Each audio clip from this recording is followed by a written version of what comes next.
Montée de fièvre hier entre Washington et Téhéran. La tension monte à coups de menaces à peine voilées.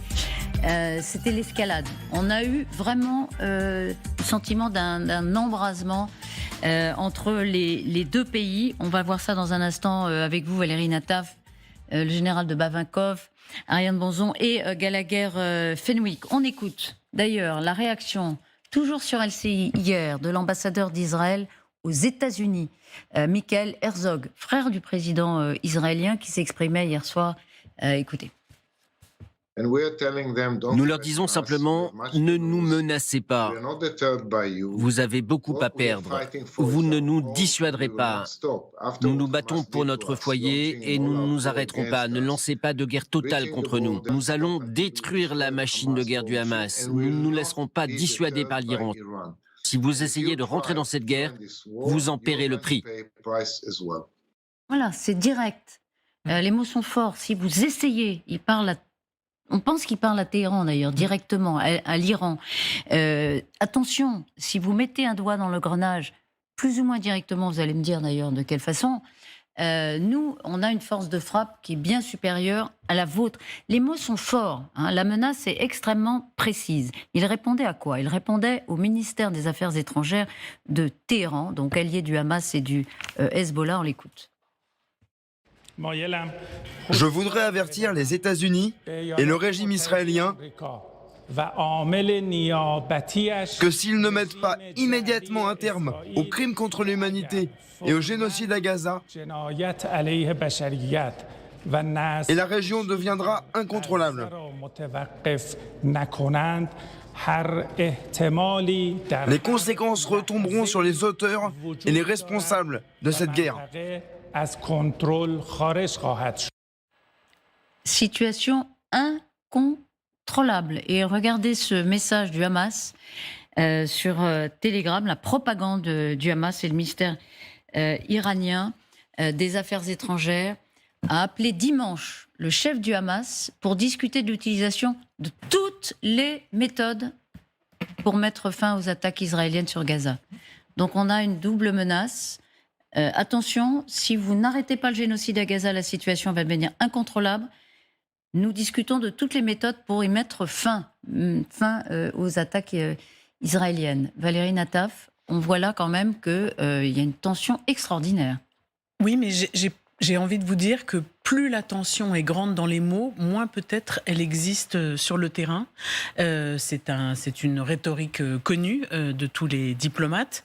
Et par ailleurs, il faut se rappeler que depuis l'établissement de la République islamique d'Iran en 1979, il n'y a jamais eu une attaque directe de l'Iran sur Israël. Alors bien sûr, il y a ce que vous autres spécialistes appelez les proxys, les alliés de l'Iran dans la région, le Hezbollah, etc., et le Hamas.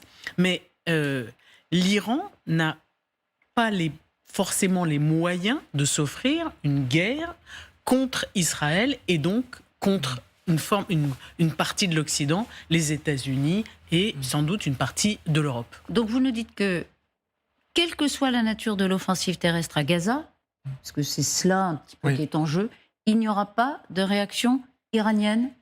Gallagher. Je pense que les limites de ce raisonnement, malheureusement, en fait, on les connaît au regard d'un précédent, qui est celui de ce que la Russie a fait et est en train de faire en Ukraine, où on est toutes et tous d'accord pour dire que Vladimir Poutine n'avait absolument aucun intérêt à faire cela. Et pourtant, il l'a fait. Donc, préjuger de ce que le régime des mollahs estime être ou ne pas être dans son intérêt me paraît un jeu compliqué, voire périlleux. Ensuite, et vous y avez fait référence, il y a quand même beaucoup de forces mandataires iraniennes dans cette région. Et par beaucoup, quand vous voyez, par exemple, le patron des forces aériennes iraniennes s'exprimer, que vous regardez les drapeaux qui sont positionnés derrière lui, chaque drapeau est une référence à ces forces. Et c'est un arc. Les forces, ces milices qui sont armées, financées. Les Houthis à Sanaa. Hajj al-Sha'bi, Houthis, Nassana, vous nous dites. au Yémen. Fiche, voilà. Voilà. C'est eux qui tiraient des missiles, selon les Américains, et des drones en direction du territoire israélien à 2500 km, interceptés par un destroyer américain dans la mer Rouge. Manœuvre qui a duré, selon le communiqué du département d'État, 9 heures.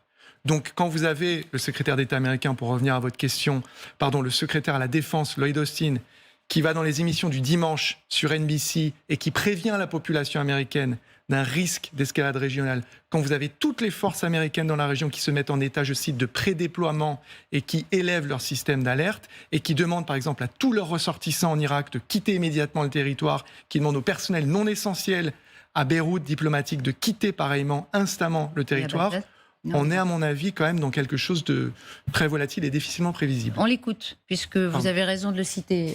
Lloyd Austin, le secrétaire d'État à la Défense, hier, notre conseil ne le faites pas. Il dit ça aux Iraniens, à ceux qui seraient tentés d'entrer dans le jeu. On l'écoute. Ce déploiement supplémentaire envoie un autre message à ceux qui chercheraient à élargir ce conflit.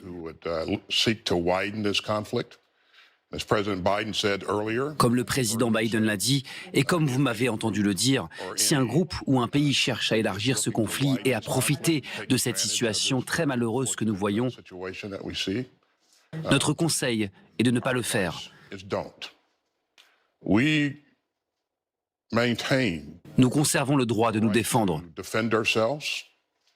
et nous n'hésiterons pas à prendre les mesures qui s'imposent. Ne le faites pas, nous préservons notre droit à nous défendre. Il vient effectivement, comme vous le dites, Galéen, à la télévision américaine dire ça.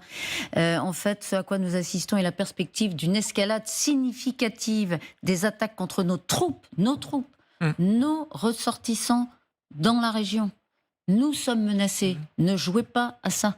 C'est ce qu'il dit hier. Et s'il le dit, c'est qu'il a des... C'est toujours la question qu'on se pose, c'est qu'il a des informations. C'est pas que dans la région. Les Américains sont menacés. Il y a une alerte lancée à tous les citoyens américains à travers le monde, puisque ce qu'ils craignent aussi, c'est que, par exemple, ici, à Paris ou dans d'autres endroits du monde, des Américains soient ciblés parce qu'Américains. Mais si des Américains étaient ciblés dans le cadre d'un attentat en dehors du terrain proche-oriental ou directement sur place, quelle serait la réaction militaire américaine ? Enfin, moi, je n'en sais rien. Tout est une affaire de calibrage. C'est une décision politique ensuite transmise aux Ils attaquent l'Iran ?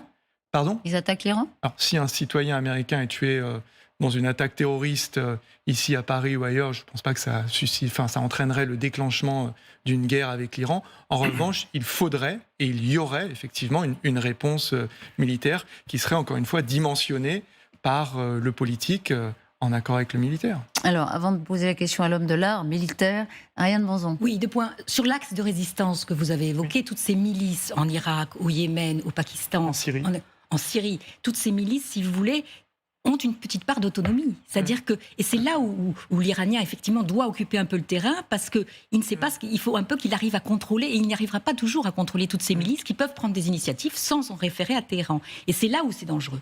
C'est là où il peut y avoir des dérives. Ça, c'est le premier point. Le second point, et là, je suis tout à fait d'accord avec l'ambassadeur d'Israël aux États-Unis, c'est qu'il dit à l'Iran, vous avez beaucoup à perdre. Parce qu'actuellement, l'Iran est dans une situation géopolitique extrêmement positive. Il y a eu un rapprochement de la Russie et de la Chine avec l'Iran. Et d'ailleurs, on peut s'interroger sur, en tout cas, le rôle de la Russie, qui est assez proche d'Israël. Est-ce qu'elle va calmer un peu l'Iran ? Est-ce qu'elle va avoir un rôle de modérateur ? Ça, c'est une vraie question. Et elle a beaucoup à perdre parce que, tout le monde le sait, la situation intérieure de l'Iran est pas très bonne. Économiquement, c'est pas très bon. Donc voilà, il y a quelque chose là, effectivement, qui irait dans le sens d'une prudence iranienne. Cela dit, et je ne suis pas la mieux placée pour le dire, il y a une logique de la guerre, il y a une autonomie de la dynamique de la guerre qui échappe parfois à ce raisonnement-là. Il y a une dynamique et il y a des moyens. Et puis, il y a une volonté. Valérie a commencé par nous dire tout à l'heure, l'Iran n'a jamais envoyé une seule une roquette, n'a jamais bombardé directement. Elle est dans une rhétorique permanente. Nous voulons détruire Israël. Or, ils ne le font pas, Dieu soit loué. Mais vous pensez que l'Iran peut passer à l'acte ? Moi, je partage, on en discutait avant de monter sur le plateau, on en discutait avec Ariane, sur la position assez particulière, assez singulière de l'Iran. Il y a 2 fragilités fondamentales, parce qu'il y a toujours des rapports de force. Il faut toujours bien avoir en tête les rapports de... Dans cet Orient très très compliqué, il faut quand même garder en tête les rapports de force. L'Iran fait face à une contestation politique interne considérable. Certes matée, certes étouffée, mais considérable. Et donc, c'est un facteur de fragilité pour le régime actuel, qui est un facteur de fragilité bien réel. Et la seconde, c'est que si l'Iran cherche à se doter de l'arme nucléaire, l'Iran n'est pas encore doté de l'arme nucléaire pour employer un terme qui est connu des spécialistes. Ce n'est pas encore un pays doté, ce n'est pas du tout un pays reconnu. Ce qui n'est pas le cas d'Israël. Et donc, il me semble que dans le rapport de force qui aujourd'hui s'établit dans cette région du monde est extraordinairement dangereux, extraordinairement instable. Le surdéploiement américain actuel vise à calmer les esprits et à rappeler ces choses assez essentielles. Surdéploiement, vous ne voulez pas dire qu'il est excessif, vous voulez dire qu'il est supérieur à ce qu'il est d'habitude. On voit toutes les bases américaines là, dans le coin, elles sont très nombreuses. Non, le surdéploiement, là ce qui apparaît sur la carte actuellement, ce sont les bases. Ça ce sont les bases permanentes avec des forces considérables, notamment aériennes. C'est juste pour rappeler quand même que c'est une présence très dense, normal. Mais en Méditerranée orientale, ce que nous appelons la Méditerranée orientale, il y a 2 groupes aéronavals qui sont déployés ou qui vont arriver sur place. Et ces 2 groupes aéronavals ont une puissance bien supérieure à ce qui est déjà déployé. De quoi dissuader l'Iran? Est-ce que la déclaration de Lloyd Austin hier, c'est dans une volonté de dissuasion ou est-ce qu'elle répond à une inquiétude réelle? Mais ça répond à une inquiétude réelle, mais c'est une volonté de dissuasion. Lloyd Austin, qui est un ancien officier général américain qui commandait Central Command, donc qui avait cette responsabilité de la part de cette partie du monde dans son grand commandement qui est à Tampa aux États-Unis, Lloyd Austin tenait parfaitement les équilibres dans la région et ce déploiement préventif de 2 groupes aéronavals aussi puissants, normalement, je dis bien normalement, devrait inciter à la réflexion et à l'attention. Parce que l'Iran, vous le disiez, Gallagher, Yann, elle a effectivement, et on l'entend depuis 15 jours, elle a des outils. On appelle ça les proxys, on a découvert ce mot. Mandataire. Le Hamas, le Hezbollah, effectivement la Nice, au Yémen. Bon, elle a un certain nombre de groupes qu'elle peut actionner directement. Elle peut faire quoi avec ces forces-là? Est-ce qu'elle peut frapper Israël? Oui. Est-ce qu'elle peut frapper davantage encore que le Hamas ne l'a fait? C'est-à-dire, mais vraiment militairement. Quand vous parlez avec les officiers de l'état-major israélien, souvent ils vous amènent à Rosh Hanikra, qui est la ville la plus au nord d'Israël. Donc vous grimpez sur une colline depuis laquelle vous voyez flotter les drapeaux jaunes du Hezbollah sur la colline en face. Donc ça, c'est une première chose, c'est la proximité géographique, avec entre les deux la finule. Avec ces hommes et cette ligne de démarcation entre guillemets. Et il vous parle de 2 choses. D'abord, la ressource humaine du Hezbollah, donc des dizaines de milliers de combattants qui viennent de traverser 10 années de guerre civile en Syrie, où ils ont aidé Bachar al-Assad et dans le sang et de la manière la plus cruelle qui soit se maintenir au pouvoir, donc des hommes aguerris, et l'arsenal dont ils disposent, à savoir des roquettes, mais pas seulement, qui se chiffrent en dizaines de milliers. Donc c'est une menace bien plus grande pour Israël que le Hamas, et un réseau de tunnels aussi, dont on commence à découvrir qu'il a été reconstitué, et qui là aussi est une immense menace. Et j'en terminerai par là, le Hezbollah n'est pas le seul groupe armé qui opère dans le sud Liban. Est-ce que si le Hezbollah actionne ses forces contre Israël ou d'autres milices, est-ce que l'Iran sera de facto accusé? Et donc, c'est sur le territoire iranien qu'il y aura une représaille américaine et israélienne? Est-ce que du point de vue je vous dis n'importe quoi, mais du droit international, on pourra dire c'est Téhéran? Non, c'est très difficile de pouvoir affirmer ce genre de choses. Mais le Hezbollah, il faut bien comprendre l'évolution qu'a connue le Hezbollah depuis une vingtaine d'années. Et je vais le faire très très court. Oui, pardon. Je vais le faire très très court. Le Hezbollah, il a d'abord un calendrier qui est un calendrier libanais. C'est d'abord son calendrier. Vous avez raison. Et ce calendrier libanais, il ne faut pas l'occulter en pensant qu'il obéit à des buts internationaux. Et la seconde chose, c'est que le Hezbollah s'est transformé, du fait de ce calendrier libanais, en une force assez classique. C'est-à-dire qu'il s'est alourdi. J'essaie de dire les choses simplement. il a des engins. Alors on va y blindés, revenir dans quelques instants, etc. Général, parce qu'il faut qu'on s'arrête. Juste cette question, est-ce que Téhéran sera accusé directement? Oui ou non? Non, je crois pas. Non. Est-ce que Téhéran sera frappé en représailles? Ça se passera Pardon sur de la vous Syrie. poser des questions Ça se passera aussi sur la Syrie. rustiques. Hein. Ce sera sur la Syrie. Ce sera sur Ils ont commencé à Syrie. frapper. Israël frappe depuis longtemps la Syrie dès qu'elle a un problème avec le Hezbollah et elle continue. D'ailleurs, elle a déjà détruit les 2 aéroports. Après, On revient ensemble, évidemment. On va poursuivre ce débat et on va parler de l'offensive terrestre qui va être déclenchée inéluctablement. Qu'attend Tsahal? Des indices prouvent quand même que Israël subit des pressions pour ne pas se précipiter. Lesquels? Quels sont les arguments? À tout de suite.